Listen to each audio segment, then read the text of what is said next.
गांव में एक बूढ़ी औरत रहती थी। वह अपना पेट पालने के लिए लोगों को सरसों का साग और मक्के की रोटी बनाकर बेचा करती थी। एक दिन उस गांव से एक मुसाफिर गुजर रहा होता है। अरे बाबा, आज तो कितनी गर्मी है रे। अरे बाबा, यहाँ कोई खाने पीने का इंतजाम नहीं है क्या? हम तो बहुत थक गया है रे। अरे बाबा, यहाँ तो खाने पीने का कोई होटल भी नहीं दिखता है। फिर मुसाफिर इधर उधर अपनी नजर घुमाता है। उसे एक झोपड़ी दिखाई देती है। अरे बाबा, ये क्या लिखा है इस झोपड़ी के सामने है? गरम गरम मक्के दी रोटी ते साग खाओ, जितना बने उतना पैसा दे जाओ। अरे बाबा, ये तो बहुत बढ़िया स्कीम है रे। मैं यही चलता हूँ, जितना खाओ उतना पैसे दे जाओ। मैं ट्राई करके देखता हूँ बाबा। फिर वह मुसाफिर उस झोपड़ी के पास जाता है। सुनिए अम्मा, हमको पानी चाहिए और खाने के लिए भी कुछ सामान चाहिए अम्मा। हाँ बेटा, इतनी गर्मी में भला पानी और खाने के लिए कौन मना कर सकता है। तुम बैठो, मैं तुम्हारे लिए अभी पानी और खाने का इंतजाम करती हूँ। फिर वह अम्मा उस मुसाफिर को पानी पिलाती है। अरे बाबा, इतनी गर्मी में हम बहुत थक गया था रे। हाँ बेटा, गर्मी ही बहुत है। मैं तुम्हारे लिए गरम गरम रोटी सेक कर लाती हूँ। फिर वह अम्मा उस मुसाफिर के लिए खाना लगाती है। अम्मा, आप बुरा ना माने तो मैं खाना खाकर घाट पे थोड़ी देर लेट जाऊं क्या? बहुत गर्मी है, मैं बहुत थक गया हूँ। आपका खाना बहुत ही स्वादिष्ट है अम्मा। धन्यवाद इतना अच्छा खाना खिलाने के लिए। हाँ बेटा, तुम आराम करो। फिर वह मुसाफिर जैसे ही आराम करता है, अम्मा अपनी असली रूप यानी चुड़ैल के रूप में बदल जाती है। चलो, नया शिकार मिल ही गया। ये मेरे जाल में फंस ही गया। आखिर इसने मेरी जादुई मक्की की रोटी खा ली। अब वो धीरे धीरे इसके शरीर में घुल जाएगी और असर करना शुरू कर देगी। इतना बोलते ही उस मुसाफिर की नींद खुल जाती है। वह खड़ा होता है और अम्मा को पैसे देता है। अम्मा भी अपने असली रूप में आ जाती है। ये लीजिए अम्मा पैसे, और भगवान ने चाहा तो मैं दोबारा आपकी दुकान पर जरूर आऊंगा। बहुत स्वादिष्ट रोटियां थी। इसमें भगवान क्या करेगा, तुझे तो आना ही पड़ेगा। हाँ बेटा, तुम जरूर आना, भगवान ने चाहा तो। जुग जुग जियो। ऐसे ही करके वह अम्मा यानी चुड़ैल लोगों को जादुई मक्के की रोटी खिलाकर फंसाया करती थी। एक दिन थोड़ी देर बाद चुड़ैल की बेटी आती है। अरे बेटा, तुम अचानक यहाँ कैसे आ गई? तुम तो शहर गई थी ना। अरे माँ, क्या बताऊँ, शहर के लोग बहुत चौकन्ने हो गए हैं। वह मेरी शिकार करने की आदत जान गए हैं। इसी वजह से मेरे पास कोई शिकार ही नहीं मिल पाता था। अब मैं क्या करूँ, मैंने कुछ खाया भी नहीं है, तो मैंने सोचा गाँव ही आ जाया जाए। हाँ बेटा, तू ही जिद करके शहर गई थी। यहाँ भी शिकार कम नहीं है। दो चार रोज शिकार मिल ही जाते हैं। अरे माँ, पर यहाँ कैसे शिकार मिलते हैं आपको? अरे बेटा, तू चिंता मत कर, तेरे ही सामने किसी शिकार को अपने जाल में फंसाती हूँ। तू बस देखती जा।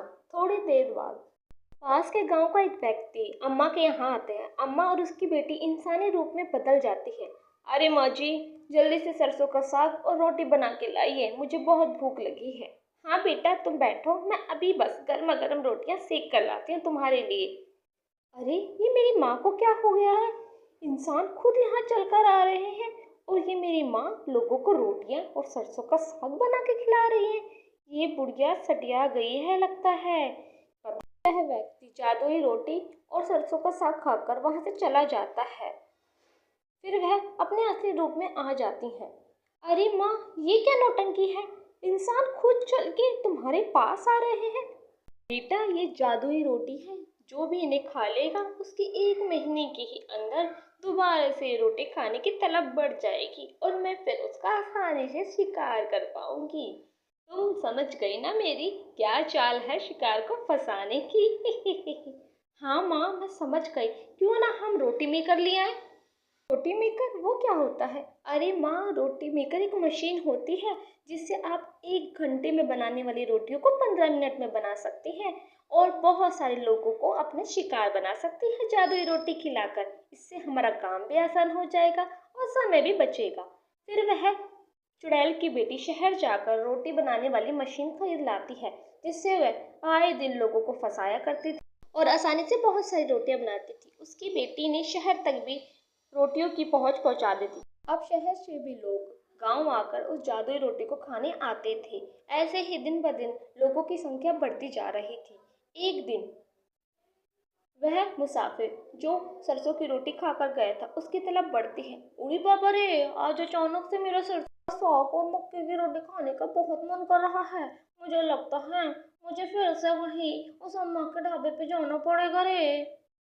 फिर वह मुसाफिर किचन में जाता है, अपने लिए खाना बनाकर लाता है। अरे बाबा रे, आज तो बहुत भूख लग रही है, जल्दी से खाना खा लेता हूँ, अपनी भूख को शांत करता हूँ। ऐसा तो मेरे साथ फिर कभी हुआ ही नहीं था, पता नहीं क्या हुआ। फिर वह मुसाफिर खाना खाना शुरू करता है, पर उसकी भूख नहीं मिटती। वह लगातार बहुत सारा खाना खा चुका होता है। अरे बाबा रे, मैंने इतना खाना खा लिया है, फिर भी मेरे को भूख इतनी क्यों लग रही है रे? मुझे लगता है मुझे वो मक्के की रोटी और सरसों का साग ही खाना पड़ेगा रे। अब मैं क्या करूँ रे बाबा? लगता है कल ही सुबह मुझे उस अम्मा के पास जाना पड़ेगा। मुसाफिर गहरी सोच में पड़ जाता है। फिर अगली सुबह मुसाफिर शहर से उस अम्मा के गांव में आता है और अम्मा के झोपड़े पर जाकर अम्मा को तेज तेज से आवाज लगाता है।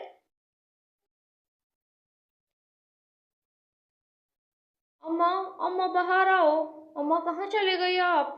मुझे बहुत भूख लगी है, जल्दी से बाहर आइए अम्मा। फिर वह चुड़ैल यानी अम्मा बाहर आती है। आ ही गया आखिर मेरा शिकार। हाँ बेटा, बोलो क्या बात हो गई है? अरे अम्मा, जल्दी से मुझे सरसों का साग मक्के की रोटी बना के लाइए, मुझे बहुत भूख लगी है और इतनी भूख मुझे कभी नहीं लगी। फिर चुड़ैल और उसकी बेटी जादुई रोटियां बनाकर उस मुसाफिर को रख देती हैं। मुसाफिर को इतनी भूख लगी होती है कि वो एक साथ बहुत सारी रोटियां खा जाता है और अचानक से अपना दिमागी संतुलन खोकर उस चुड़ैल के घुटनों में बैठ जाता है। आखिर इस पे मेरी जादुई रोटियों का असर हो ही गया। चल मेरे शिकार, मेरे पीछे पीछे आ। फिर वह मुसाफिर चुड़ैल और उसकी बेटी के साथ पीछे पीछे जाता है। उसकी झोपड़ी में से एक रास्ता होता है जो जंगल की तरफ जा रहा होता है। फिर चुड़ैल उस मुसाफिर का सर धड़ से अलग कर देती है और उसे मार डालती है और अपना शिकार कर लेती है। अपना शिकार करके वह बहुत खुश होती है। धीरे धीरे लोगों को ये खबर मिलने लगती है कि गांव से लोग गायब हो रहे हैं। अरे बाप रे, खबर अखबार में छपी है, जंगल में किसी का कटा हुआ धड़ मिला है। अरे बाबा, अरे सुनती हो, अगर कल को मैं गायब हो जाऊं तो तुम मुझे ढूंढने आओगी क्या? तुम्हें तो यमराज भी आधे रास्ते से वापस छोड़ जाए तुम्हारी हरकतों को देखकर। फिर एक रात चुड़ैल और उसकी बेटी भूख से तड़प रही होती है और वो शिकार का इंतजार करती है। माँ, बहुत भूख लगी है, क्या करें, आज कोई शिकार ही नहीं आया। हाँ बेटा, भूख तो बहुत लगी है, पर क्या करें, इंतजार करते हैं। फिर शाम को कुछ लोग अम्मा के घर के पास आते हैं। पोस्टर को पढ़कर कि सरसों का साग और मक्की की रोटी खाने को मिलेगी। वह अम्मा के यहाँ जाते हैं। अम्मा और उसकी बेटी सरसों की साग और रोटियां बनाकर जल्दी जल्दी उन मुसाफिरों के पास रखती हैं। वह भी मुसाफिर अपने सद्बुद्ध खो देते हैं और चुड़ैल के पीछे पीछे आते हैं और उसका शिकार बन जाते हैं। बेटा, कहा था ना, कुछ देर सब्र कर, मेरी जादुई रोटी जरूर असर करेगी। हाँ माँ, तुमने ठीक ही कहा था। चुड़ैल फिर उन सुध-बुध खोए हुए व्यक्तियों के सर धड़ से अलग कर देती है और उनका शिकार कर लेती है और वह बहुत खुश होती है। बहुत ही अच्छा दिन गया आज तो 3-3 शिकार फंस गए हमारे जाल में। फिर वह दोनों चुड़ैल माँ बेटी और चुड़ैलों को आवाहन करके बुलाती हैं। अरे वाह, तुम दोनों माँ बेटियों ने तो शिकार की लाइन ही लगा रखी है। हाँ, आज अमावस्या है, जल्दी से इनकी बलि देते हैं और अपनी शक्तियों को बढ़ा लेते हैं। फिर जंगल से गांव का प्रधान गुजर रहा होता है। वह चुड़ैलों की इस घटना को देख लेता है कि वह किस तरह से लोगों की बलि देकर उनका शिकार कर रही हैं और ये घटना देखकर प्रधान बहुत डर जाता है। अरे भगवान, ये क्या हो रहा है? अरे मुझे यहाँ से भागना चाहिए, हमारे गांव में चुड़ैलें आ गई हैं। ये तो चुड़ैलों की पूरी फौज है। अगर इन्होंने मुझे देख लिया तो मेरा भी आज काम तमाम ही हो जाएगा। अरे भाई, कोई समस्या का हल तो निकालना ही पड़ेगा। मैं अभी यहाँ से निकलता हूँ। और वह चुड़ैलें लगातार अपना शिकार करके खुश हो रही होती है। आज हमारी शक्तियाँ और बढ़ गई हैं। फिर प्रधान घर आकर उस घटना के बारे में सोचता है। चुड़ैल माँ बेटी दोबारा से अपने काम पे लग जाती हैं। प्रधान, अरे बाप रे, मैंने ऐसा क्या देख लिया, ये मुझसे तो रहा ही नहीं जा रहा। मैं इस समस्या का हल कैसे करूं, किसे बताऊं, क्या करूं। फिर अचानक से गांव का एक व्यक्ति प्रधान के घर को खटखटाता है। दरवाजा खोलिए प्रधान जी, मैं हूँ, मैं कालिया। पंचायत है आज, आज चलिए। अरे तुम जाओ, मुझे किसी पंचायत में नहीं आना। अरे प्रधान जी, ऐसा तो कभी नहीं हुआ कि आप पंचायत में ना आए। चलिए ना, पंचायत में ज़रूरी फैसला करना है आज। आपने बोला था आज की पंचायत रखते हैं और आप खुद ही पंचायत में नहीं आ रहे। चलिए प्रधान जी। बहुत दरवाज़ा खटखटाने के बाद भी प्रधान जी बाहर नहीं आते हैं। फिर वह व्यक्ति चला जाता है। अरे भाई जाओ ना यहाँ से, लगता है चला गया है वो। अरे चला जाए तो ही ठीक है। अरे प्रधान जी, ठीक है, आप बोल रहे हो तो मैं चला ही जाता हूँ, लेकिन आपने ही बोला था आज बहुत ज़रूरी फैसला है, मुझे ज़रूर याद दिला देना। मैं याद दिलाने आया था। फिर वह व्यक्ति वहाँ से चला जाता है और प्रधान जी बहुत घबराए हुए होते हैं।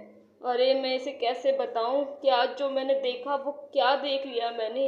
इस समस्या का हल तो मुझे ही निकालना पड़ेगा गांव के प्रधान होने के नाते। अगर लोगों के अंदर इसकी दहशत फैल गई तो क्या होगा हमारे इस गांव का। कुछ ना कुछ तो मुझे ज़रूर करना पड़ेगा। फिर वह व्यक्ति सोचता है कि आज प्रधान जी क्यों नहीं आए और चुड़ैलों का रोज शिकार करना बढ़ता ही जाता है। प्रधान जी एक दिन गांव से गुजर रहे होते हैं, तभी वह रोटी मेकर मशीन को देखते हैं। अरे भाई, गांव में कौन इतना रईस आ गया है जिसने इतनी बड़ी मशीन मंगाई है। चलो चलकर देखता हूँ, पूछता तो हूँ गांव में आखिर इतना रईस कौन आ गया है। प्रधान जी बहुत हैरान परेशान होकर जाते हैं कि आखिर पूछूं बात क्या है।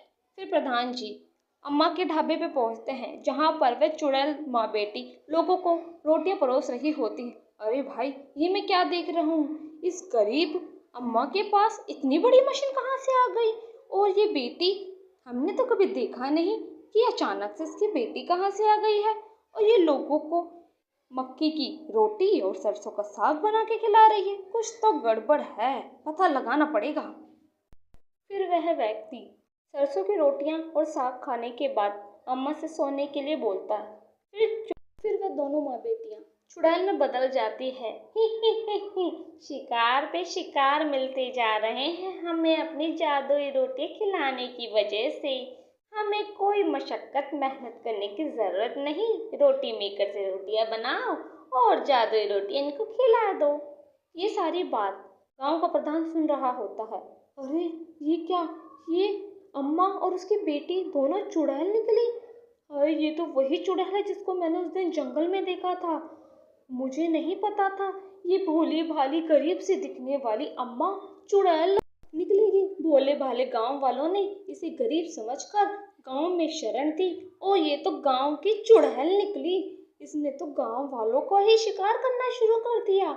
ये खबर जरूर मुझे सारे गांव को बतानी होगी और सारा निर्णय निकालना होगा कि हम इसका क्या करें। फिर प्रधान जी भागा भागा गांव की तरफ जाता है और गांव में खड़ा होकर सोचता है, क्यों ना मैं सारे पंचों को बता दूं या पूरे गांव वालों को बता दूं। मैं क्या करूं, अगर मैंने सबको बताया तो लोग दहशत में आ जाएंगे। प्रधान जी सोच ही रहा होता है कि कालिया वहां से गुजरता है। तब प्रधान जी को देखकर बोलता है, अरे प्रधान जी, आप इतना जोर जोर से हाफ क्यों रहे हो, क्या बात हो गई है। उस दिन आप पंचायत में भी नहीं आए थे और आज भी बहुत डरे हुए लग रहे हो, आखिर बात क्या हुई है। फिर प्रधान जी सोचता है कि मैं कालिया को सारी बात बताऊं या ना बताऊं।